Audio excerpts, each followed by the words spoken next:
Olá, meus amigos internautas, nossos amigos ouvintes em todas as plataformas que conectam o nosso querido Pode Bem, o Bem que Conecta.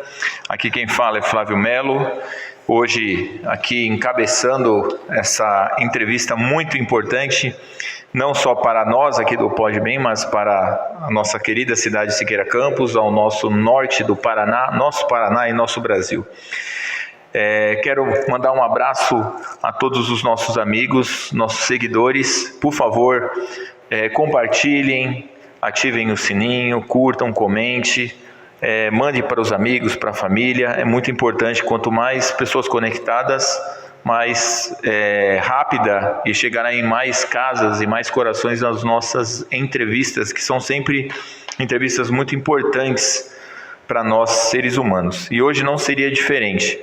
Quero também mandar um abraço para a nossa querida Adriana Diniz, ao Carlos Silva, nossos pilotos dessa grande nave que é o podcast Pode Bem, o Bem que Conecta. E hoje nós estamos aqui com uma das personalidades, talvez aí do nosso panteão de personalidades aqui do nosso município, uma pessoa de grande importância, que eu tenho um grande carinho, que é o Jaime Alves de Melo, agrônomo, pesquisador, escritor. Hoje a gente vai falar um pouquinho com ele sobre a sua obra literária, sobre suas pesquisas, sobre a sua história. Jaime, é um prazer enorme estar com você mais uma vez. Somos amigos, né, cada vez mais próximos, e é sempre um prazer te ouvir, conhecer um pouco mais sobre você, aprender com você. Então, quero agradecer do fundo do coração você aceitar nosso convite. E sinta-se à vontade, tá? Aqui é um bate-papo, tá bom? E pode se apresentar, pode mandar seus abraços aí para a gente começar.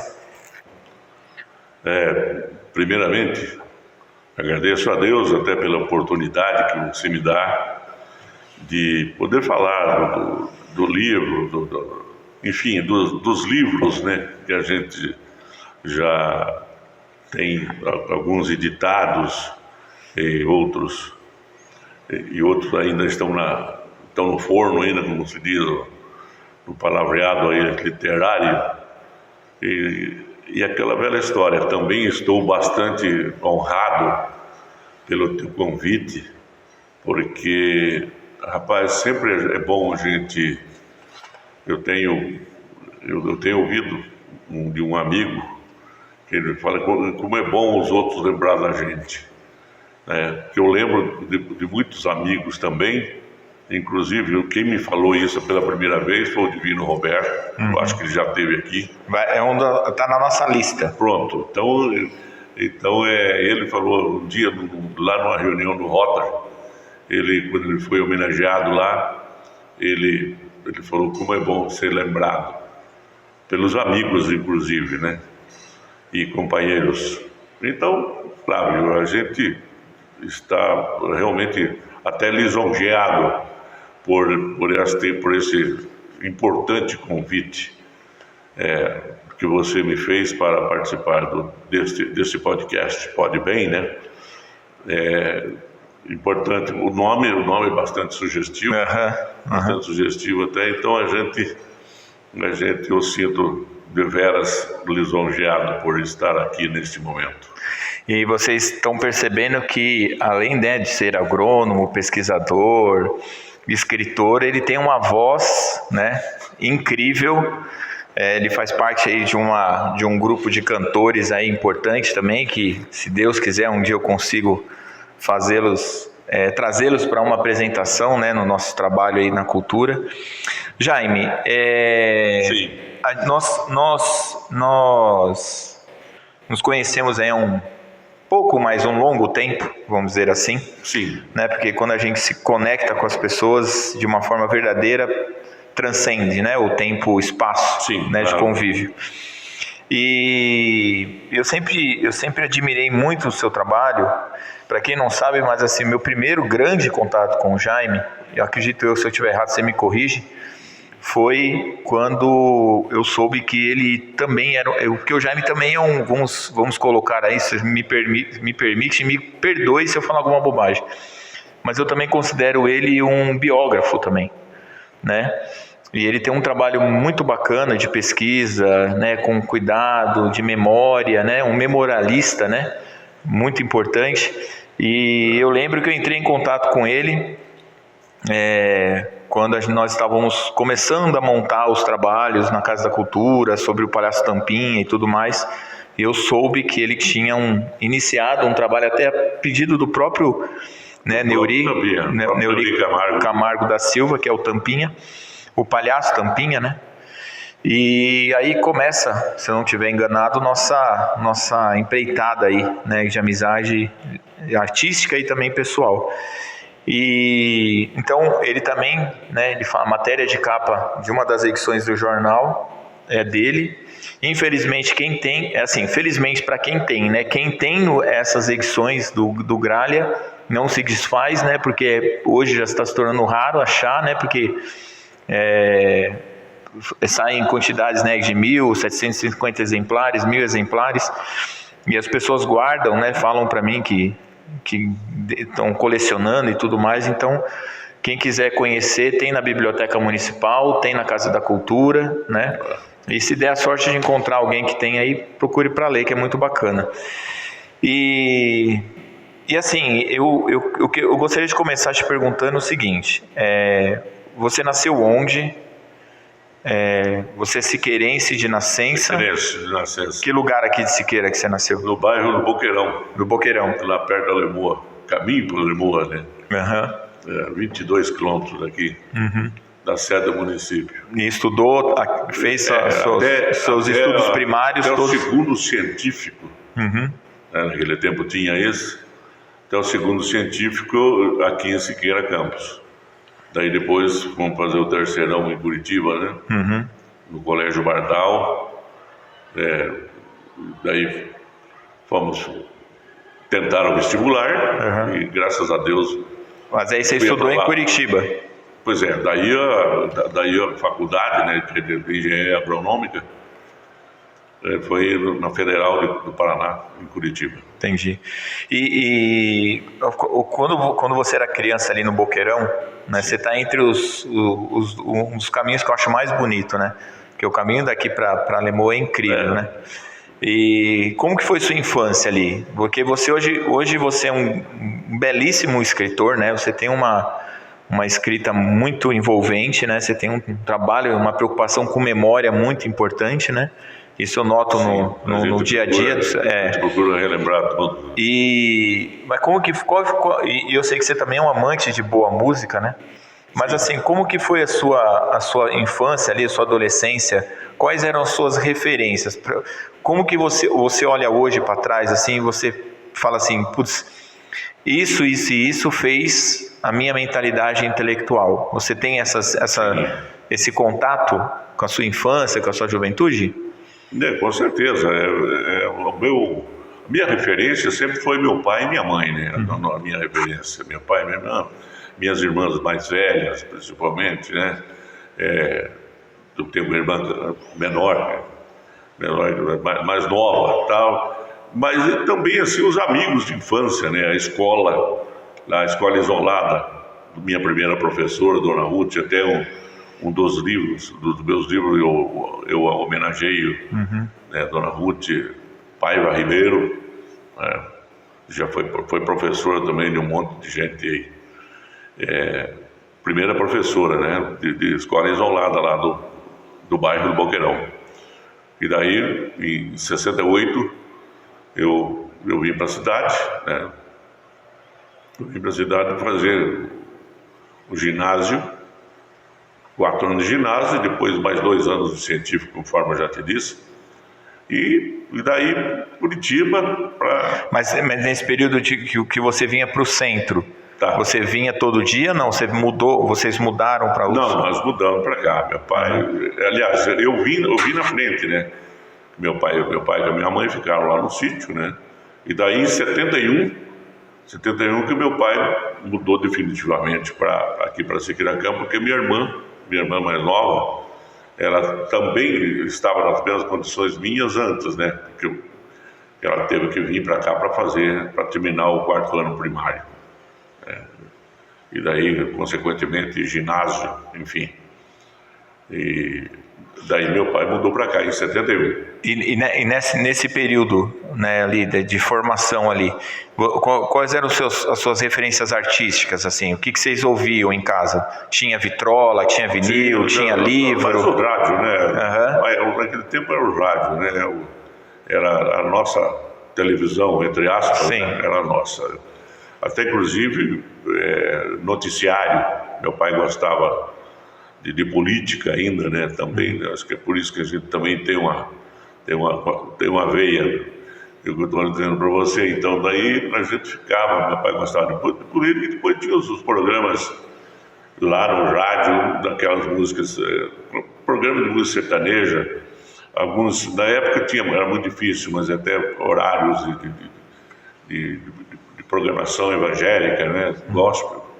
Porque meu pai e minha mãe, meu pai era presbítero, né? Eu também, graças a Deus, eu tive muito tempo afastado, mas voltei para a igreja, e até hoje a gente não faço. A igreja é presbiteriana. Presbiteriana independente, que nós temos aqui na Quintino Bocaiúva.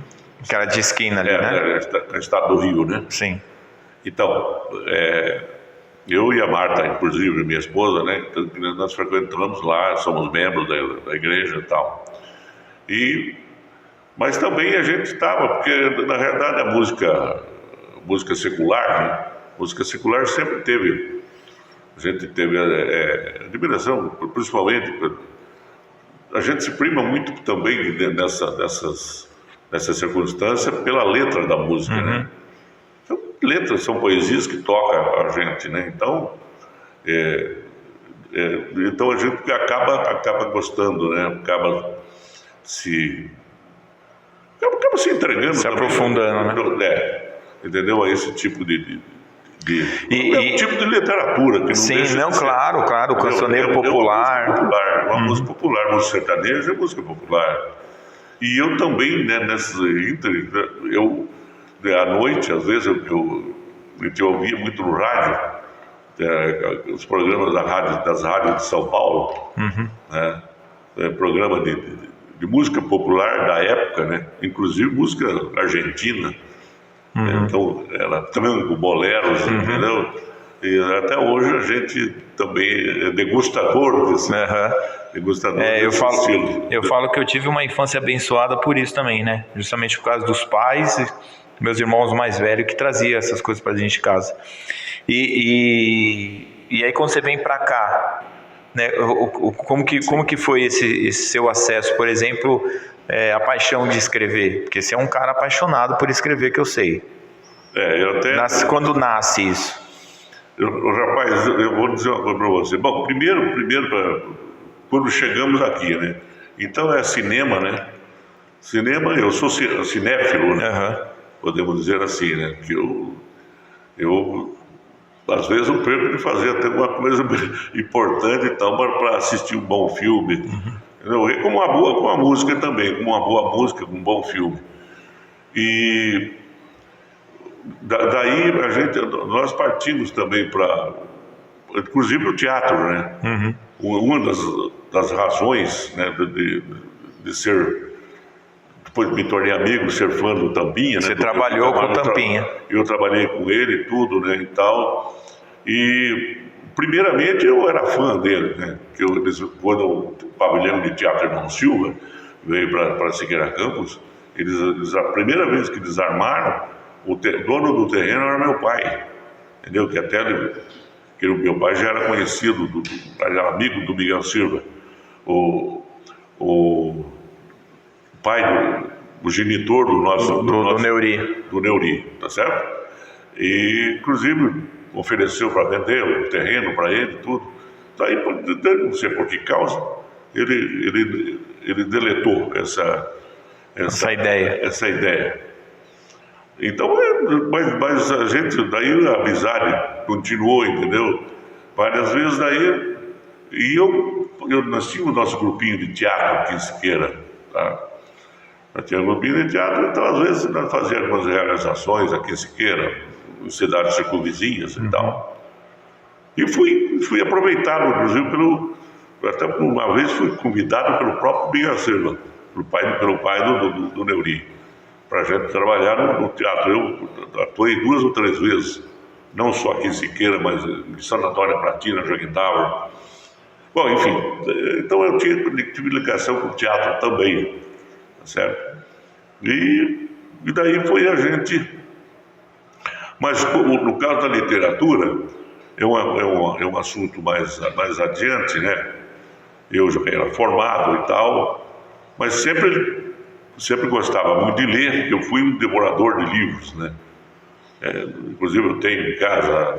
Mas como que foi o seu acesso aos livros? Como que foi? Foi fácil? Foi difícil? Como que... Não, foi difícil, né? Na época, mas a gente comprava naquele livro, a sorte também que a gente comprava o livro, eu perdi de vista, né? Para pagar. Eu tenho a coleção do Jorge Amado, por exemplo, que foi comprado.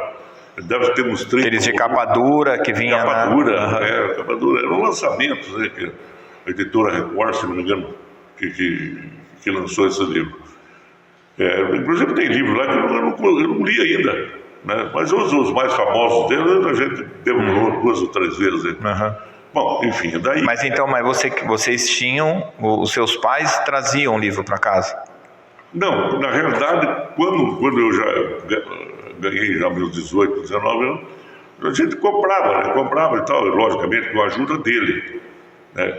Com a ajuda dele, então a gente comprava esses... Mas lá na sua primeira infância não tinha? Não tinha. Não tinha. Os livros que pra você ter uma ideia, o primeiro livro que eu li, de capa a capa, não sei quantas vezes, foi História do Mundo para Crianças, que era do Monteiro Lobato. Sim. Inclusive o meu tio, o irmão do meu pai, ele estava estudando em São Paulo, e ele, quando veio para cá, uma das primeiras vezes que ele trouxe esse livro, História do Mundo para Crianças, do Monteiro Lobato. Para você ter uma ideia, ele deve ter umas 600 páginas. E eu, não falar a verdade, não sei quantas vezes eu li aquele livro. Que ali fala dos personagens dele, da Emília, inclusive, né? Enfim, esse foi, eu estou citando um exemplo, né? Sim. Botãozinho de Rosa, Meu Pé de Laranja Lima, esses clássicos... Rosinha Minha Canoa. Sim, esses clássicos da literatura infantil. Mas chegava em vocês isso? Sim, chegava. No início lá no sítio, não. Um dos grandes veículos foi esse meu tio, o tio Benedito, que é irmão do meu pai, irmão mais novo do meu pai. Ele trouxe esses livros. E ele trazia de vez em quando também aquela revista Seleções. Ele era assinante, então ele vinha de São Paulo nas férias e trazia uma mala uma mala, estou exagerando um pouco, mas era bastante. Então, porque, olha para você ver, eu atribuo a mão de Deus que trouxe esse interesse pela literatura, enfim, porque a revista Seleções, Right Digit, eu não sei pronunciar direito o inglês aí, não sei se você conhece. Não conhece. As Seleções, sim. Seleções, revista Seleções. As Seleções eu lembro. Eu acho que eu até devo ter alguma coisa. Naquela época, a coisa de... Isso tinha na minha casa. 60 anos atrás, eu estou com 53, então eu era 10 anos atrás, aprendi a ler e já comecei a ler esse tipo de literatura, tá certo? Bom, enfim, daí para cá, quando eu me formei e comecei a trabalhar porque eu sou vidrado em café, né? Cafeicultura. Até tenho o primeiro livro meu sobre café. Então, aí vem você perguntou a história. Mas aquele seu primeiro livro, ele está mais pro lado da agronomia? Ele um pouco ele tem porque assim, eu olhando, ele tem um período técnico ali.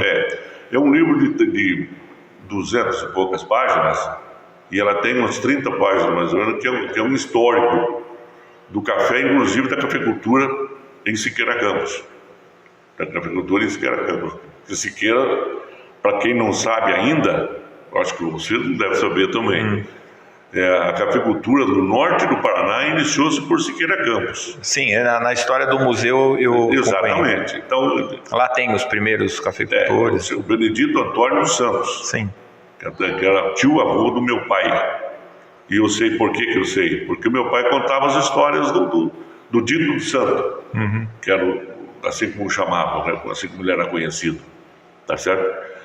E através dessa circunstância, dessa situação, eu comecei a me aprofundar também na cultura do café, como agrônomo daí. E teve um experimento que nós fizemos na Bahia, no oeste da Bahia, e eu acho que até hoje ainda nós pertencemos a um...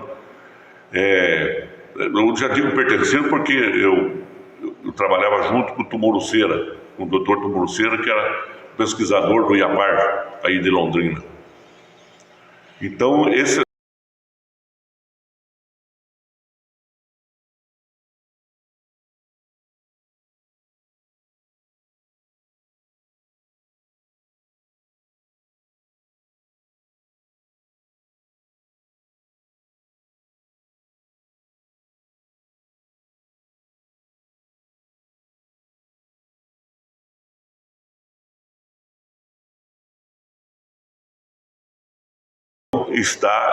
está nesse livro, Cafeicultura, uma Revolução Pacífica.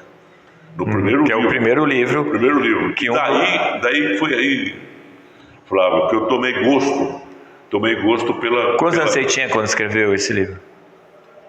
Você já estava formado já? O livro foi editado em 2012. 2012, faz 12 anos. 12. Então eu tinha 61 anos. Mas eu levei, falar a verdade, eu levei uns 5, 6 anos para escrever esse livro. Isso vinha lá do período da universidade, não? Foi bem depois? Não, bem depois. Eu me formei em 78. Sim, mas ali você já não tinha essa ideia, um dia eu vou escrever sobre isso? Eu nunca passou pela ideia. Eu de vez em quando escrevia umas letras de música e tal. Eu toda vida gostei de poesia também, né? Você mesmo sabe, tem uns poemas escritos aí e tal. Enfim, a partir daí, eu tomei gosto pela escrita, pela literatura, e estamos aí até hoje. Hoje estamos aí. Mas assim, mesmo te acompanhando assim, né, dá para perceber que por mais o seu primeiro livro você tinha 63. Não, o primeiro livro quando publicou em 2012. Então 61, né? Você tinha 61 anos. 61. Então já uma fase madura, já com uma mentalidade, sim, né? Sim. Não teve aquela por exemplo, o meu primeiro, estou com 46, ele vai fazer 20 anos o meu primeiro livro. Sim. Assim, eu gosto muito dele, eu acho um dos livros mais importantes para mim, mas quando eu fiz a segunda edição dele, eu tirei muita coisa dele, sabe? Certo. Que eu acho que eu coloquei por impulso, né? E tirou o brilho dele. Eu acredito que se eu tivesse tido um pouco mais de maturidade, ele teria saído melhor, né? Mas muita gente nega o primeiro livro, né? Os autores, a maioria dos autores renega o primeiro livro, claro, por conta da inexperiência. Na realidade é um pequeno ensaio, né? Mas aí quando você, na maturidade, né? Você senta, você foca, você escreve, ele tem toda uma preocupação, é diferente também, né? Dá um conforto maior, né? Até inclusive, desculpa ter cortado. Não, pode falar. Mas eu tenho que falar porque senão eu esqueço. Eu estou para lançar a segunda edição. Eu chamo de edição especial, né? O livro tinha 260 páginas, né, esse livro da cafeicultura. Então, olha para você ver, eu tirei umas 40 páginas, eu excluí, deixei ele mais reduzido, mais enxuto. E porque tem uma parte técnica do livro também, que eu faço recomendações e tal, que negócio todo sobre café. E essa parte técnica lá hoje ainda funciona, não? Não, tá. Que assim, dentro da visão científica, sim, ela ainda é atual? Ela é atual. Só que eu excluí muitos produtos, por exemplo, que ali eu nominei vários produtos agrícolas, agrotóxicos. Eu não gosto de falar essa palavra agrotóxico, eu falo defensivos agrícolas. Todo agrônomo que se preza tem que chamar de defensivos agrícolas. Tóxico é tóxico, os né? Os ambientalistas podem até não gostar disso, mas eu tenho que honrar a minha formação acadêmica. Porque se falar agrotóxico, a gênese da palavra já não é positiva, né? Seria isso. Exatamente. Porque o agrotóxico, na realidade, não é aqui para fazer propaganda ou defender agrotóxicos, né? Ele é feito para defender a lavoura das pragas e doenças, tá certo? Então, e melhorar a produtividade. Exatamente. E o Brasil hoje é um dos grandes produtores, né? Grandes produtores graças aos produtos também, logicamente com técnicas de conservação de solos, né? De adubação, enfim, tá certo? Mas é isso. Bom, e aí você reduziu essa obra, você tirou dela umas 40, 50 páginas. Sim, eu dei uma enxugada. Primeiro que livro... Você redigiu ele... Livro muito extenso, realmente é difícil só para quem é 1% talvez da população que leia livro de 300, 400 páginas, né? Eu, no tempo que eu devorava livro, eu li, para você ter ideia, eu li o Poderoso Chefão, né? do Mário Puzo. Mário Puzo. Parece que ele tinha quase 1000 páginas, né? Tinha o Shogun. O Shogun eu tenho. É uma odisseia, né? O Shogun, inclusive, é 2 volumes de 600 páginas. Sim, o meu é, enfim, é um tijolo. Isso aí, na realidade, é um trabalho até heróico ler um livro desse tamanho, tá? Pois é, mas brincadeiras, estou brincando. Mas o que eu quero dizer é o seguinte, então a gente foi por aí que você perguntou para a Sim, mas aí agora você está preparando uma segunda edição dessa obra. Do Cafeicultura, uma revolução pacífica. Quanto tempo a gente tem aí já? Posso fazer já já deu o meio período? Como a gente tinha falado, você viu? Eu vou levando até onde a gente para o segundo bloco, né? É que se eu não falo no meio da história, depois eu esqueço.